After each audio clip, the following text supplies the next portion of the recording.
नाजरीन अस्सलाम वालेकुम। नाजरीन, जैसा कि आपको पता है कि मुल्क में गुज़िश्ता कई हफ्तों से मुसलसल रिपोर्टें आ रही हैं कि सिक्योरिटी के हालात जो है वो एक बार फिर ख़राब हो रहे हैं। हमने देखा कि वज़ीरिस्तान और इस तरह फाटा के जो साबका फाटा था उनके बाज़ इलाकों में, इसी तरह पेशावर में जो मदरसे पे हमला, इसी तरह बलूचिस्तान में क्वेटा में धमाका, फिर जगह जगह पे वहाँ पे सिक्योरिटी फोर्सेस या हुकूमती एहलकारों पे हमले जो हैं, इससे ये लग रहा था कि सिक्योरिटी के हालात जो है वो एक बार फिर ख़राब होते जा रहे हैं। और इसकी वजह से एक कंसर्न शो किया गया कि अल्लाह ना करे कि दोबारा उसी हालत है वो तो हो नहीं सकता है, लेकिन फिर भी एक डर था कि ऐसा कि दोबारा ये जो मिलिटेंट्स है, क्योंकि अफगानिस्तान की जो सूरत हाल है उससे फ़ायदा उठा के दोबारा पाकिस्तान में सर ना उठाए। तो इसी हवाले से मुसलसल ये जो कंसर्न शो किया जा रहा है पॉलिटिकल साइड पे, अस्करी साइड पे, तो अस्करी क़यादत ने फ़ैसला किया है कि पाकिस्तान के पार्लियामान में जितने भी पार्लिमानी लीडर्स है, सेनेट और नेशनल असम्बली, उनको वेडनेसडे को यानी बुध को 2 बजे नेशनल सिक्योरिटी के हवाले से एक एक्सटेंसिव ब्रीफिंग दी जाएगी। इसी हवाले से स्पीकर असद कैसर ने पार्लिमानी लीडरान का इजलास जो है वो पार्लियामेंट हाउस में तलब किया है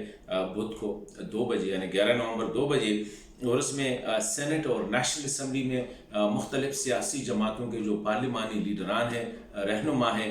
उनको पाकिस्तान की फ़ौजी या अस्करी क़यादत जो है वो ब्रीफिंग देगी। इसी हवाले से मैं एक बात कहूँ कि सिक्योरिटी के हवाले से एक तो इंटरनल हम देख रहे हैं और कुछ रिपोर्ट्स भी ऐसे आ रही हैं कि स्पेशली खैबर पख्तूनख्वा और बलूचिस्तान में सिक्योरिटी की हालात या मिलिटेंसी जो है वो एक बार फिर आहिस्ता आहिस्ता लोगों को भी नज़र आने लगी है। और हमने देखा कि नाटो जो कानवाय उस पर जो हमला हुआ था बाड़ा में, इस तरह पेशावर में जो धमाके हुए थे, इस तरह सिक्योरिटी फोर्सेस भी जो वज़ीरिस्तान में हमले थे, इसके साथ साथ ये मदरसे का जो अटैक था इसने भी काफ़ी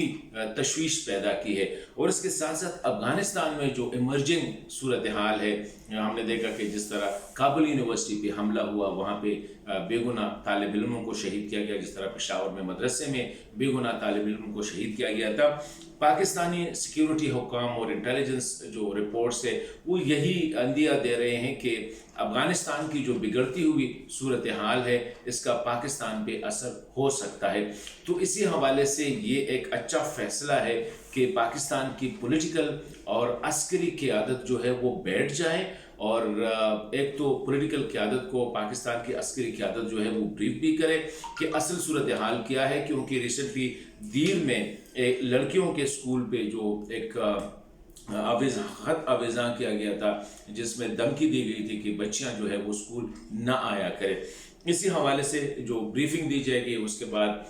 सिक्योरिटी पॉलिसी के हवाले से एक जामे पॉलिसी भी मुरतब की जाएगी कि करना क्या है ऐसी सूरत हाल में। क्योंकि हम देख रहे हैं कि मुल्क में सियासी सरगर्मियाँ भी तेज़ होती जा रही है। पाकिस्तान डेमोक्रेटिक मूवमेंट की तरफ से जगह जगह पे जलसे जुलूस भी होते जा रहे हैं। तो जहाँ स्पेशली अभी पेशावर में उसने जलसा करना है, उसके बाद मुल्तान में जलसा करना है, तो इसी हवाले से इस किस्म के जो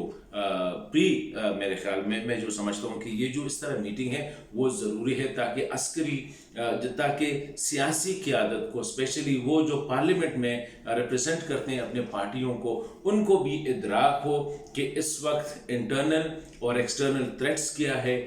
ग्राउंड पे सिक्योरिटी जो हालात है वो क्या है। तो इसी हवाले से वेडनेसडे यानी बुध को जो ब्रीफिंग है, मैं समझता हूँ कि ये बहुत अच्छी काविश है और इसी किस्म की इंटरेक्शन होनी चाहिए। क्योंकि जो भी महज़्ज़ब ममालिक होते हैं, जो भी डेमोक्रेटिक कंट्रीज़ होते हैं, वहाँ पे इस किस्म के इंटरेक्शन होते हैं और पेशबंदी करते हैं कि किस तरह जो सिचुएशन सामने आ रही है, दोनों सियासी और